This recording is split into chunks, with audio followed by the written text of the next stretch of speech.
ஷர்மிளா உட்பட எல்லோருமே தீபக்கின் பேச்சை கேட்டு வியந்து போய் நின்றிருந்தார்கள். அப்போது தீபக் அவரை பார்த்து, பாட்டி, நாங்களும் நியூஸ் பார்த்துட்டோம். உங்களுக்கு வேற வழி இல்லாம தான் நீங்க இங்க வந்திருக்கீங்கன்னு எங்களுக்கு தெரியும். ஆனா உங்களுக்கு தெரியாத ஒரு விஷயம் சொல்லட்டுமா? ஷர்மிளாவோட டிசைனை கிரியேட் பண்ணனது நவீன் கிடையாது, ஷர்மி தான் எஸ்வி குரூப்ஸ் முதலாளிக்கு தெரியும். அதை தெரிஞ்சுக்கிட்டு மாசம் 10 லட்சம் சம்பளத்துக்கு அவங்களோட கம்பெனியில சேர சொல்லி ஷர்மிளாவுக்கு ஆஃபர் லெட்டர் கூட அனுப்பியிருக்காரு. அதோட காப்பி தான் இது என்று கைகளில் எடுத்து காட்டினான். அதை கேட்டு காயத்ரி தேவி அதிர்ச்சி அடைய, கையில இவ்ளோ பெரிய ஆஃபரை வச்சுக்கிட்டு என் பொண்டாட்டி எதுக்கு சிவம் குரூப்ஸ்ல வந்து வேலை செய்யணும்? உங்களை சும்மா டெஸ்ட் பண்ணி பார்க்கலான்னு தான் இந்த விஷயத்த நான் வெளியில சொல்லல. ஆனா இப்பவும் நீங்க உங்களோட சுயநலத்துக்காக தான் இங்க வந்திருக்கீங்க. சோ இனிமே ஷர்மிளா உங்களுக்கு எந்த ஹெல்ப்பும் பண்ண மாட்டா, நீங்க போகலாம் என்று சொன்னான் தீபக். அதை கேட்டதும் பயந்து போன கீதா, தீபக் யார்கிட்ட என்ன பேசிட்டு இருக்க என்று கோபமாக கேட்க, அம்மா, தீபக் சரியா தான் பேசிட்டு இருக்காரு, நீங்க அமைதியா இருங்க என்று சொல்லி ஷர்மிளா அவர் வாயை அடைத்தாள். ஷர்மி, அவன் சொல்றத கேட்காத. பாட்டிய பழி வாங்குறன்னு நம்ம கம்பெனியை நீயே அழிக்க முடிவு பண்ணிட்டியா? நமக்குள்ள எவ்வளவு சண்டை சங்கடம் இருந்தாலும் சிவம் குரூப்ஸ் உன் தாத்தாவோடது, நீயே அதை விட்டு வேற கம்பெனிக்கு போகணும் என்று கேட்டார் கீதா. உடனே காயத்ரி தேவி தொண்டையை செருமிக் கொண்டு, ஷர்மி, பாட்டி மேல உனக்கு ஏதாவது கோபம் இருந்தா நேரடியா என்கிட்டயே சொல்லலாம். இது நம்மளோட குடும்ப பிரச்சனை.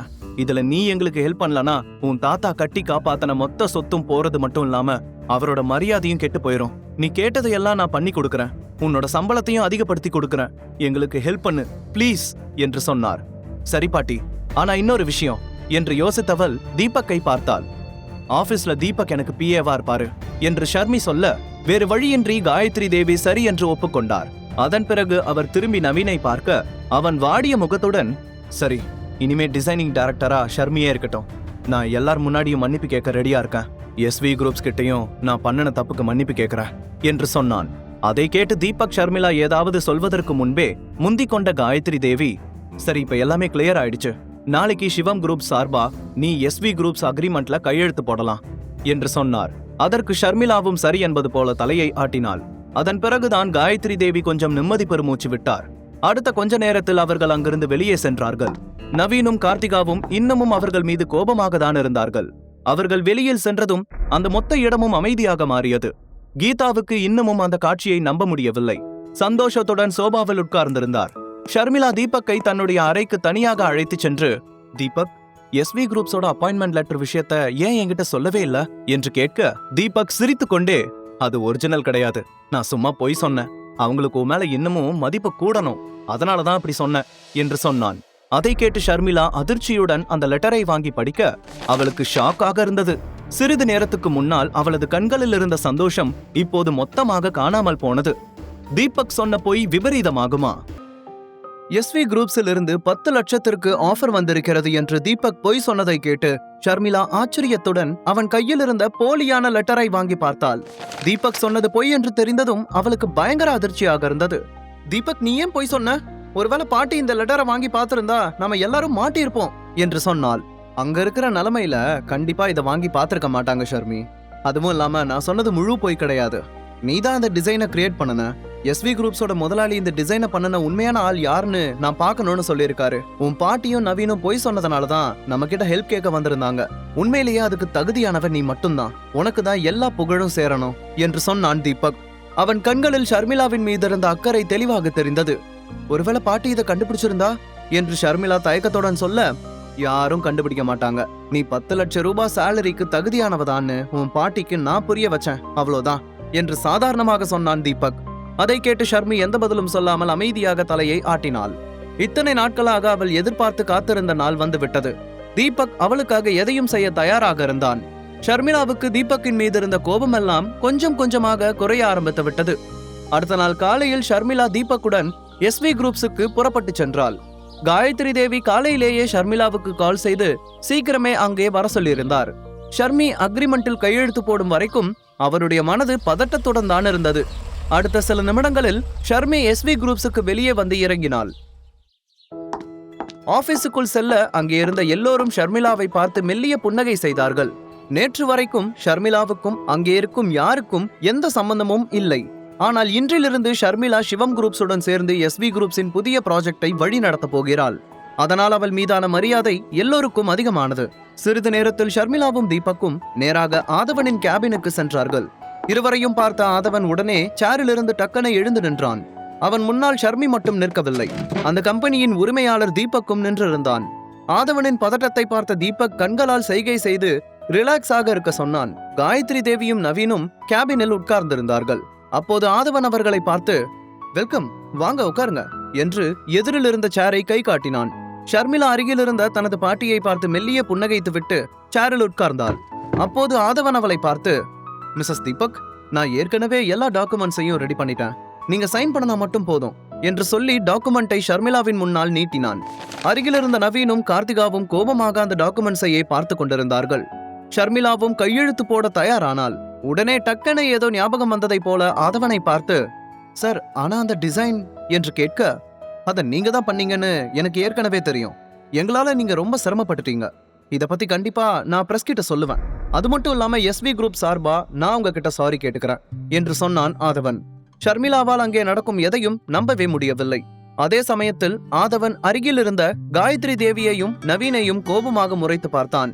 காயத்ரி தேவி அமைதியாக தலையை கீழே குனிந்து கொண்டார். அதன் பிறகு ஷர்மிளா சந்தோஷமாக எல்லா டாக்குமெண்ட்ஸுகளிலும் கையெழுத்து போட்டாள். அதன் பிறகு அவர்கள் தொடங்க போகும் ப்ராஜெக்டை பற்றிய ஒரு டிஸ்கஷனும் நடந்தது.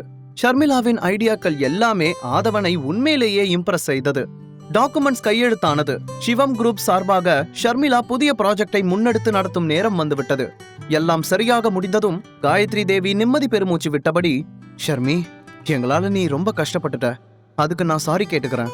நீ இன்னைக்கு வேலை செய்ய வேண்டாம், வீட்டுக்கு போய் ரெஸ்ட் எடுத்துட்டு நாளையில இருந்து ஆபீஸ்க்கு வந்தா போதும் என்று மெல்லிய புன்னகையுடன் சொன்னார். அதை கேட்டு அருகிலிருந்த ஆதவனும் தீபக்கும் ஒருவரை ஒருவர் பார்த்து கொண்டார்கள். ஷர்மிளாவும் சரி என்று தலையை ஆட்டினாள். கடைசியாக அவள் எதிர்பார்த்த மரியாதை இப்போது திரும்ப கிடைத்ததை நினைத்து ரொம்பவே சந்தோஷப்பட்டாள். தீபக்கிற்கும் அதே அளவு சந்தோஷம் இருந்தது. சிறிது நேரத்தில் அந்த ஆபீஸில் இருந்து ஷர்மிளா வெளியே வந்தாள். தன்னுடைய வாழ்நாளில் நீண்ட நாட்களுக்கு பிறகு இன்றுதான் அவள் ரொம்பவே சந்தோஷமாக இருந்தாள். அதே சமயத்தில் இன்னொரு புறம் மதுரையில் இருந்த ஒரு மிகப்பெரிய கட்டிடத்தில் இருந்த சௌந்தர்யா ஜன்னல் வழியாக வேடிக்கை பார்த்து கொண்டிருந்தாள். அவளுடைய முகம் ஏதோ ஒரு சிந்தனையில் ஆழ்ந்திருந்தது. வெளியே சென்று கொண்டிருந்த வாகனங்களை வேடிக்கை பார்த்தபடி அப்படியே அமைதியாக நின்று கொண்டிருந்தாள். அப்போது அந்த ரூமுக்குள் சௌந்தர்யாவின் செக்ரட்டரி ஆர்த்தி கையில் சில டாக்குமெண்ட்களை எடுத்துக்கொண்டு உள்ளே நுழைந்தாள். அவளை பார்த்ததும் சௌந்தர்யா அருகில் இருந்த சோபாவில் வந்து உட்கார்ந்தாள். உடனே ஆர்த்தி தன்னிடமிருந்த டாக்குமெண்ட்ஸ் ஃபைல்ஸை எல்லாம் அவள் முன்னால் வைத்துவிட்டு கொஞ்சம் தயக்கத்துடன், சௌந்தர்யா, நம்ம கம்பெனில இனி அடுத்தடுத்து நிறைய புது ப்ராஜெக்ட்ஸ்ல எல்லாம் சைன் பண்ண போறோம். இந்த சமயத்துல நீ இங்க இருக்கிறது ரொம்ப முக்கியமானது. இந்த மாதிரியான நேரத்துல நீ சென்னைக்கு போறது சரியான்னு கொஞ்சம் யோசிச்சு பாரு என்று சொன்னாள். அதற்கு சௌந்தர்யா எந்த பதிலும் சொல்லாமல் அமைதியாக அவள் முன்னால் இருந்த டாக்குமெண்ட்ஸ்களை புரட்டி பார்த்து கொண்டிருந்தாள். அவளுடைய மொத்த நினைப்பும் தீபக்கின் மீது தான் இருந்தது. சௌந்தர்யா இப்போது அவளுடைய அப்பாவின் பிசினஸை தான் கவனித்துக் கொண்டு வந்தாள். அவளுடைய அப்பா சம்பத்குமார் மதுரை சிவகங்கை சுற்று வட்டாரத்தில் மிகவும் பிரபலமான ஸ்டீல் கம்பெனி முதலாளி. அவருக்கு ஸ்டீல் கிங் என்ற பட்டப்பெயர் கூட உண்டு. சிவகங்கை சமஸ்தானத்தை சேர்ந்த மன்னர் குடும்பத்திற்கு எந்த விதத்திலும் குறைவில்லாத குடும்பம்தான் சம்பத்குமாரின் குடும்பம். அவருடைய மனதையும் பிசினஸையும் யாராலும் எதிர்க்க முடியாது. அவர் அடிபணியும் ஒரே நபர் யாரென்றால் அது அவருடைய மகள் சௌந்தர்யா மட்டும்தான். தீபக்கிற்கு திருமணமாகிவிட்டது என்ற செய்தியை கேள்விப்பட்டதும் சம்பத்குமார் தன் மகளிடம் எவ்வளவோ புரிய வைத்து பார்த்தார். அவள் மனதை மாற்ற முயற்சி செய்தார். ஆனால் அந்த முயற்சிகளெல்லாம் தோல்வியில்தான் முடிந்தது. நண்பர்கள், கொலீக்ஸ் என்று பலரை அனுப்பியும் சௌந்தர்யாவை யாராலும் மாற்ற முடியவில்லை. இப்போது தீபக் சென்னையில் இருக்கும் விஷயத்தை எப்படியோ தெரிந்து கொண்டவள் அவனை பார்ப்பதற்காக சென்னைக்கு செல்ல வேண்டும் என்று முடிவெடுத்திருந்தாள். சிதம்பரம் சொன்னதற்கு பிறகு அவனை பார்க்காமல் 1 வருடம் வரைக்கும் காத்திருக்க முடிவு செய்திருந்தாள். ஆனால் தீபக்கை கண்டுபிடித்ததிலிருந்து அவனை பார்க்க வேண்டும் என்று தினமும் அவள் மனதுடன் போராடி கொண்டிருந்தாள். அதனால் சிதம்பரத்திற்கு தெரியாமல் அவனை பற்றி விசாரித்து தீபக் சென்னையில் இருக்கும் விஷயத்தை கண்டுபிடித்திருந்தாள். அதனால் தான் இன்று தனது முக்கியமான கம்பெனி வேலைகளை கூட விட்டுவிட்டு தீபக்கை பார்க்க சென்னைக்கு செல்ல முடிவெடுத்தாள். அருகில் நின்றிருந்த செக்ரட்டரி ஆர்த்தி சௌந்தர்யாவின் நல்ல ஃப்ரெண்ட். அவளுடைய செக்ரட்டரியும் அவள்தான் என்பதால் எப்போதும் இருவரும் ஒன்றாகவே இருப்பார்கள். சௌந்தர்யா அமைதியாக இருப்பதை பார்த்த ஆர்த்தி, இங்க பாரு சௌந்தர்யா, நல்லா யோசிச்சு பாரு. காலேஜ்ல படிக்கிற சமயத்துல இருந்தே எனக்கு ஒண்ணு தெரியும். உன் பின்னாடி எத்தனை பணக்கார பசங்க, அழகான பசங்க இப்ப வரைக்கும் சுத்திட்டு இருக்காங்க. ஆனா நீ ஏன் அந்த தீபக் பின்னாடியே போறன்னு எனக்கு இப்ப வரைக்கும் புரியல. தீபக் ஏற்கனவே கல்யாணம் ஆனவன். அது மட்டும் இல்லாம அவன் வீட்டோட மாப்பிள்ளையா அவன் பொண்டாட்டி சம்பாத்தியத்துல வாழ்ந்துட்டு இருக்கான். எந்த விதத்துல அவன் உனக்கு பொருத்தமா இருப்பான், நீயே சொல்லு என்று சொன்னாள். உடனே சௌந்தர்யா கோபமாக அவளை பார்த்து, ஆர்த்தி, நான் ஏற்கனவே சொல்லிட்டேன் நான் சென்னைக்கு போறேன்னு. நீ என்ன சொன்னாலும் என் மனசு மாறாது. நீ கூட வரதா இருந்தா வா, இல்லனா இங்கே இருந்து பிசினஸ பாத்துக்கோ. இனிமே என்ன இங்க இருக்க வைக்கலான்னு நினைச்சு நீ எதையும் பேசாத என்று சொன்னாள். அவளுடைய வார்த்தைகளை கேட்டு ஆர்த்திக்கு கொஞ்சம் ஷாக் ஆக இருந்தது. அவளுடைய பிடிவாதத்தை பற்றி ஏற்கனவே ஆர்த்திக்கு நன்றாக தெரியும். சரி, என்னோட வேலை உனக்கு புரிய வைக்கிறது மட்டும்தான். அதுக்கப்புறம் உன்னோட விருப்பம். ஏற்கனவே கல்யாணம் ஆன ஒருத்தனை நீ கல்யாணம் பண்ணிக்கிட்டா உன்னையும் உன் அப்பாவையும் பார்த்து எல்லாரும் சிரிப்பாங்க. அதை பத்தி கொஞ்சம் யோசிச்சு பாரு என்று சொன்னாள் ஆர்த்தி. அதை கேட்டு சௌந்தர்யா ஆர்த்தியை பார்த்து முறைத்தபடி, இது என்னோட தனிப்பட்ட விருப்பம். இந்த சொசைட்டிக்கு பயந்தெல்லாம் என்னால வாழ முடியாது. என்னை பத்தி யாரு என்ன நினைக்கிறாங்கிறத பத்தி எனக்கு கவலை இல்ல என்று சொன்னாள். உடனே ஆர்த்தி, சரி சௌந்தர்யா, உனக்கு 2 காரை நான் ஏற்பாடு பண்ணியிருக்கேன் என்று சொல்ல, இல்ல எனக்கு எந்த காரும் வேண்டாம், எந்த செக்யூரிட்டிஸும் வேண்டாம், நான் தனியா போகணும்னு நினைக்கிறேன். அதனால எனக்கு ட்ரெயின் டிக்கெட் இருந்தா போதும் என்று சொன்னாள் சௌந்தர்யா. சரி, அப்படின்னா நான் 2 டிக்கெட்டை புக் பண்றேன் என்று ஆர்த்தி சொல்லிவிட்டு அந்த இடத்தை விட்டு வெளியே சென்றாள். அன்றைக்கு இரவே இருவரும் ரயிலில் சென்னைக்கு கிளம்பி சென்றார்கள். அடுத்த நாள் காலையில் தீபக்கை பார்க்க போகிற சந்தோஷத்தில் சௌந்தர்யா இருந்தாள். அவள் சென்னைக்கு வந்த அதே சமயத்தில் சௌந்தர்யா வருவது தெரியாத தீபக் வீட்டில் ஷர்மிளா டிசைனிங் டைரக்டர் ஆனதற்காக அவளுக்கு பிடித்த ஹல்வா ரெடி செய்து கொண்டிருந்தான். ஷர்மிளா அவசரமாக ஹல்வாவை சாப்பிட்டு முடித்துவிட்டு தன்னுடைய முதல் நாள் ஆபீஸுக்கு கிளம்பி செல்ல தீபக்கும் அவளுடனேயே கிளம்பி சென்றான். அவனுடைய கண்களில் இன்று சொல்ல முடியாத அளவுக்கு சந்தோஷம் நிறைந்திருந்தது. காரில் சென்று கொண்டிருக்கும் போது தீபக் எதர்ச்சியாக தனக்கு இடதுபுறத்தில் ஒரு காரை பார்த்தான். ஆனால் காருக்குள் கருப்பு கண்ணாடி ஒட்டப்பட்டிருந்ததால் உள்ளே யார் இருக்கிறார்கள் என்று அவனுக்கு தெரியவில்லை. சில நொடிகள் அந்த காரை பார்த்தவன் சிக்னல் ஆன் ஆனதும் அங்கிருந்து கிளம்பி சென்றான். உண்மையில் அந்த காரில் இருந்தது சௌந்தர்யாவும் ஆர்த்தியும் தான். தீபக்கை பார்த்ததும் சௌந்தர்யாவின் கண்களில் இருந்த சந்தோஷத்திற்கு அளவே இல்லை. தீபக், எத்தனை வருஷம் கழிச்சு உன்னை பார்க்கறேன். எல்லாமே நேத்து நடந்த மாதிரி இருக்கு. இனிமே உன்னை மிஸ் பண்ண மாட்டேன் என்று தனக்குள் சொல்லிக் கொண்டாள் சௌந்தர்யா. ஆனால் அந்த சமயத்தில் அவனுக்கு அருகில் ஷர்மிளாவை பார்த்ததும் சௌந்தர்யாவின் முகத்தில் இருந்த மொத்த சந்தோஷமும் பறி போனது. முழு கதையையும் கேட்டு மகிழ பாக்கெட் FM ஆப்பை டவுன்லோட் செய்யுங்கள். லிங்க் டிஸ்கிரிப்ஷனில் கொடுக்கப்பட்டுள்ளது.